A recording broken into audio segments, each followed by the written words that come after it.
cara gritando, olha o barulho aí. Na Paulista acelerando de diretão. Será que o moleque é louco, pai?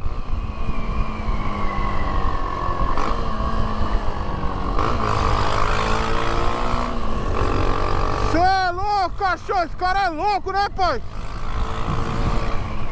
Acelerando na Paulista, mano. De escape aberto e o bagulho é louco, rapaziada. Vamos de marcha.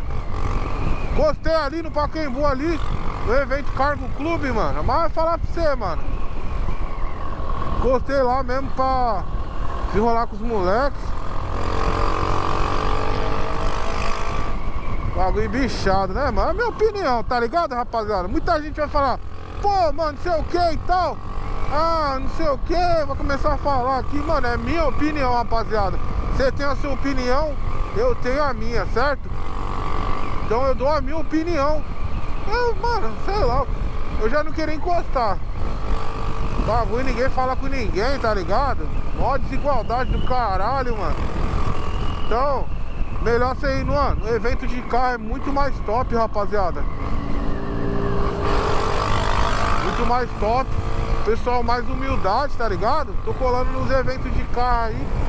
E eu falar pra você, mano, o bagulho é top, mano.